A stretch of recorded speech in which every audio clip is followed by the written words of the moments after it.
education. So I'll start. I'm Jen Rostato. I am the director of the National Center for Computer Science Education.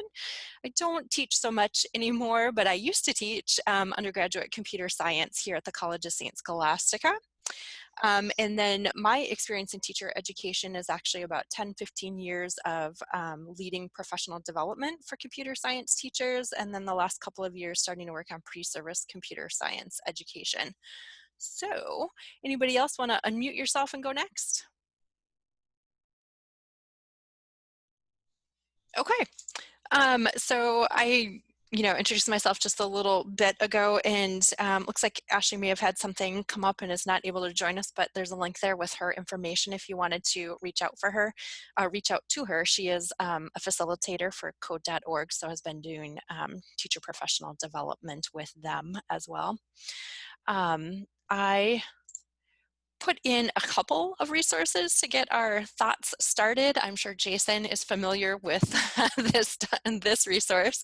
If you haven't seen it yet, CSTA released standards for computer science teachers in December as part of CS Ed Week. And there's 5 standards. One is around content and practices. Another is around equity. Another one is about professional growth and identity. And then one is about designing your instruction for the classroom, and then the other is about like what actually goes on in the classroom.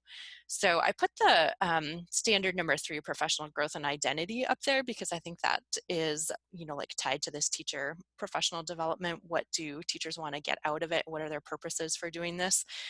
So those are a list of the indicators for professional growth and identity there. And so you might be thinking, if you're a teacher educator, like how does what I am doing provide opportunities for our teachers to do these sorts of things, right? Another resource that I think is handy, if you haven't seen it, is Linda Darling-Hammond's Effective Teacher Professional Development Report that came out just a couple of years ago. It has 7 recommendations around what makes effective teacher PD: content-focused, active learning. Here it says utilizing adult learning theory. So if you're thinking about in-service teachers, supports collaboration and hopefully in a job embedded context. So I think that is sometimes difficult in computer science when we're providing professional development to teachers who are coming from all kinds of different contexts, maybe within a state or across the country. It's hard to make those connections or give them opportunities to make it more job embedded. Uses models and modeling of effective practice. Gretchen, maybe this is part of what you were thinking about, like how do you allow teachers to model effective practice in an online environment, and what are some ways to do that? Provides coaching and expert support, offers opportunities for feedback and reflection, and then is of sustained duration. And the last one that I'll put up there, that I don't know if Lisa has seen this or not, but there is a report called Priming the Computer Science Teacher Pump that has some recommendations for what computer science could look like at the pre-service level. The key recommendations that I thought might be of interest, I put on the screen there, but I'll just also note that CSTA has, to go along with its standards for CS teachers, has a working group report or appendix that will come out with recommendations for schools of education here at the CSTA annual conference in July, and then the full appendix will be done in September, but there'll be some initial resources ready in July, and I think that's also good guidance for schools of ed who are looking to add computer science as well. So those are just a couple of resources that I thought, might be of interest and to kind of get our conversation kicked off. There are some discussion questions that they also have for us to, get started with. I heard Gretchen was mentioning about how is online learning impacting our teacher professional development experiences, and what kind of pivots are people making? So maybe we'll start there. Anybody have something they'd like to share in that area?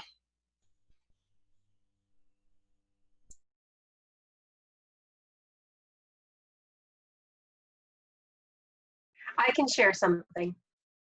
We in our independent study course with the 3 students that I have, we had already switched to doing a hybrid online course, and then we had 1 day a week where I planned labs where we were working on hands-on activities.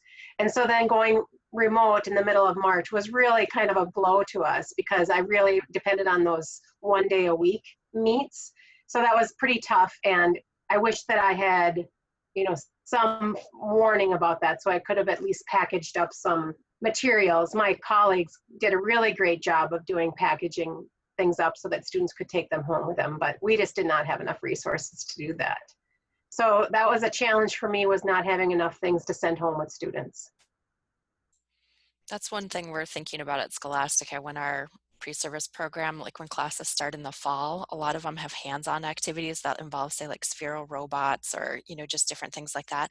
How do you get materials to students? I know districts have been using like bus and drop-off systems for that, but you often don't have enough like devices to give every single student in your classroom. And so how do you manage those logistics, right? I've been telling everybody that even if you graduate and you're an alumni, they can come back once our lab is open again. Like I'll always never feel weird about reaching out if you want to like come play with these robots. Nicole? I was fortunate enough to transition our STEM methods course online for one of our education specialist pathways for our pre-service educators who were pursuing the special education credential.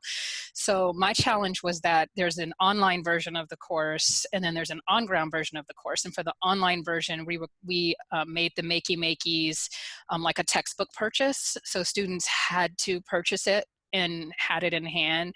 One of the challenges is that on the ground you didn't have that, and also we have more faculty that exercise academic freedom on the ground, and so it's trying to figure out now how do you get them to adopt the online course, to copy that into their LMS and use it or a modified version of it. And so I'm trying to figure out how to rally them. So we can have like 10 faculty teaching the same section, right? 5 to 10, somewhere around there. So how do you get faculty who want to exercise their academic freedom to buy in and understand that what we're doing online is actually beneficial for the students?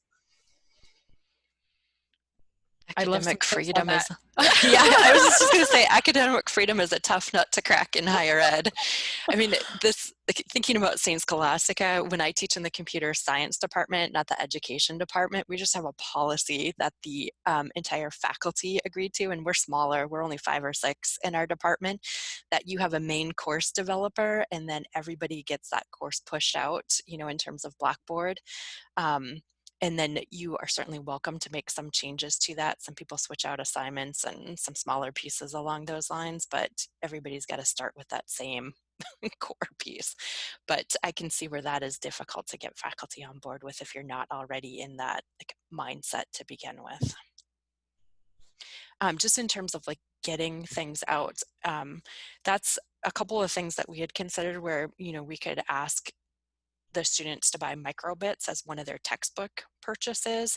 And then we also have, for our online classes, the library can ship different things out. And so we were thinking about putting together kits that the students could request for, to check out from the library to have for a week or 2 at a time or something like that. And maybe there's a way to stagger when they could do some of those activities in the course so that not everybody had to have kits at the same time, and that there could be some rotation of that with the students. But that also kind of relies on them being close enough to be able to pick things up from the library, or hoping that they return them and mail them through the library system there too. So. I really like that idea of working through the library. I'm going to have to check that out and see if my library will do that in the fall. Cassie, do you want to say more about what you were thinking in terms of students not doing stuff at the same time? It's really the only brainstorm that I have. It's just exactly the same. If you don't have enough tools, but you have some, I think the structure of a class is just going to look differently. So, which maybe there's part of a class that is people are moving through at the same time. So you can take advantage of collaboration and communication and all those elements that make online learning robust and community. But the parts where you need the specific tools to do the play with, if you don't have enough and students aren't buying them, then the only way you can kind of figure that out would be kind of staggered with students. So just exactly, and I think our library friends are a key to that. And I also would hope to advocate for departments or colleges then accommodating the mailing and shipping costs, both to and from. So that might be a really unique piece if all of us decide to kind of go with that approach. This is a new cost, the cost of learning. So that would be maybe a key thing to talk about over this summer if this is kind of a piece to implement for fall. I'm curious if folks have thought about the part about how you can allow teachers or teacher candidates practice in teaching and to be able to give them feedback in online environments and how you might be thinking about doing that. We are about to kick off a whole bunch of professional development for our some of our advanced placement based courses, and we're working with our facilitators on that now. And really what we've kind of come down to is like bite-sized pieces of instruction where it's not a full like 1 hour of instruction. They're going to do maybe 20 minutes. Maybe it's the intro to a course. Maybe it's facilitating a group activity, although they've got to figure out how to adapt it for the online environment. And we use something called the teacher learner observer model, where somebody's practicing teaching, all the rest of the people in the room are learners, and then there's one person doing the observing and kind of leading the debrief at the end. But curious to see how other people are thinking about getting teachers some practice opportunity with teaching in the online environment.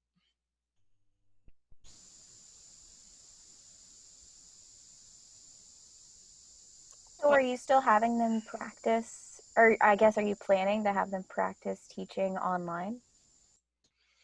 Yep.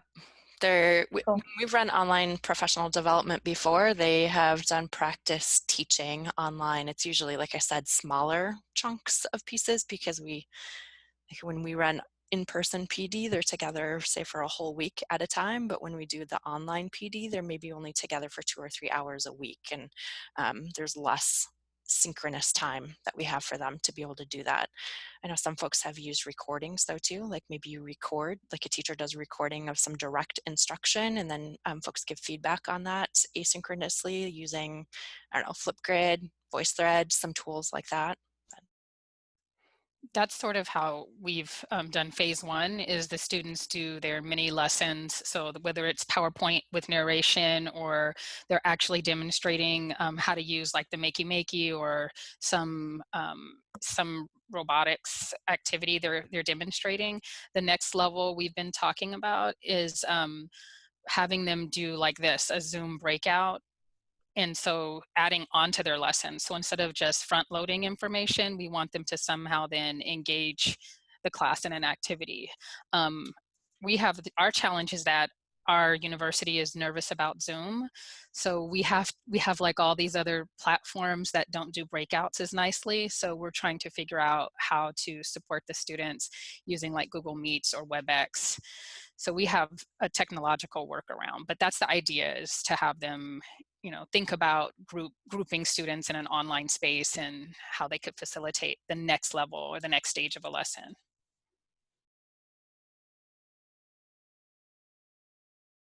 I've also seen, I don't know how many of you beyond Jason know Brian Torek or BT from CSTA. I've had some online meetings with him where he does a great job with just like setting up a Google Doc, and maybe there's a table and then groups have different spaces for noting thoughts, or there's a different page for each group or something like that, and they might do some silent brainstorming in those areas.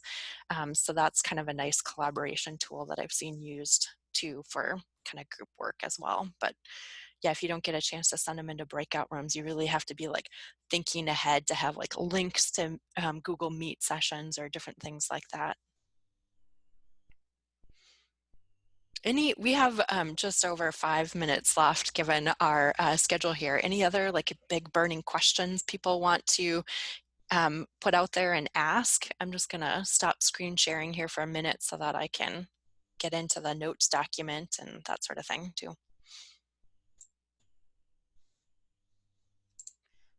I'm curious if anyone is integrating computer science into, like, which courses you're integrating it into. Do you have standalone prep courses for students, or do you work with your in-service educators just on standalone CS, or do you do some integrated activities?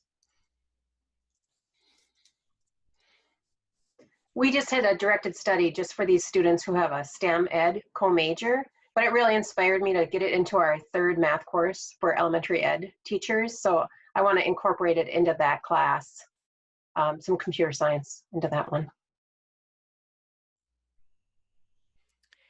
We, like at Scholastica, we have kind of we have two approaches. One, there's a philosophy in our program that we want all of our computers or all of our teachers to learn some kind of core computer science. And so we've woven it into our first like 4 required courses that have field experiences. They get some core content there. And then there's integrated content in whatever methods classes they're taking. So even the Spanish methods class has a lesson plan that includes computational thinking. But yeah, like the science and the math ones will have it this fall and that kind of thing. And then we just have we have an optional minor in computer science where it's standalone computer science classes plus a computer science methods course that the students could take. And if I remember right, University of Redlands is in California, right? In San Diego. It was on my daughter's list of potential schools to go to at one point because I think maybe it has a Japanese or Asian studies program that she was interested in. But anyway, the California supplementary authorization, I think works really well with that kind of minor sort of format where you don't have to have a ton of courses. And Jason, you're based in the Oakland area too, right? I don't know if you knew some more about that as well. Yeah, Sacramento area. I actually got my CS credential through CTE. So, but it was, just based on background experience. I used my experience from the military actually grant me access to my CS credential. So there's avenues around that, but I didn't do a formal study.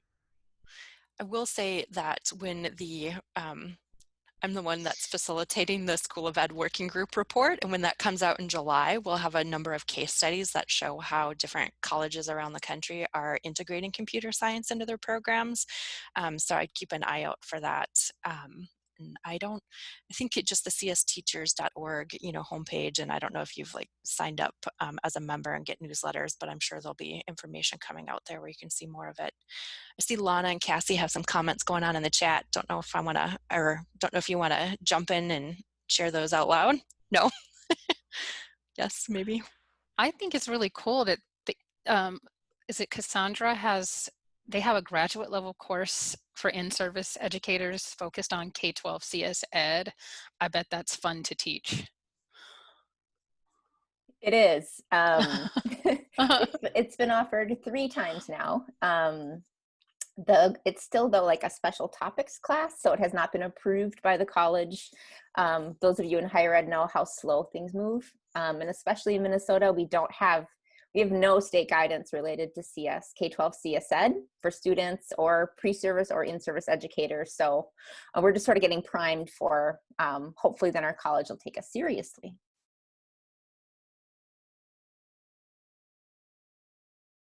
Jen, I was wondering at Scholastica, do they get a certificate? Or do you have any recognition of that they can put on their vita or their resume? I mean, for the undergrad, it's a minor. So the minor will show up as a minor in computer science education. But we do also have it's pretty parallel graduate certificate in computer science education so that they'd end up with not a diploma, but a certificate of the certificate at the end. So is that mainly 5 through 12? It's billed as K-12. Anybody can take it, but it is designed mainly for middle and high school students. I would love to have a little bit more enrollment in the program so that we could drop the Java course for elementary teachers and have them take something that's more appropriate for them. But our elementary teachers in that plug away and make it through the Java course. So.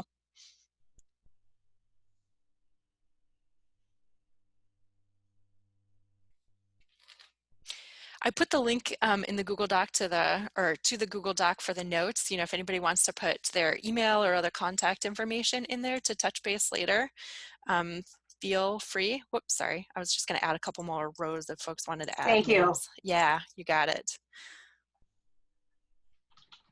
Vera, did you get any ideas for your high school course too? Well, if I didn't get ideas, I at least have resources now. I jotted down quite a few things, so that was really helpful. Thank you. Great. All right. Any other questions? Ideas folks wanted to toss out there about what they thought they might be trying? Thanks for hosting, Jen. This topic is so important, and I know even in California, which is light years ahead of Minnesota related to K-12 CS Ed. This is just such an important topic, and I'm just really glad it was there's space here at the summit today. So thanks for sharing your expertise. You've been doing this a long time. Happy to make connections to folks who are doing it. Nicole and Lisa in Minnesota, I didn't even know that you guys were doing it at St. Thomas, right? Yep. Right, that's right. So fantastic, love it. Okay, well, I think that's the end of our time. Does everybody know where they need to go for their next session and how to navigate there? Awesome. Okay, great. Well, maybe I'll see you in the next one. If not, enjoy your weekend. Thank you, Jen. Yep, bye-bye. Thank you.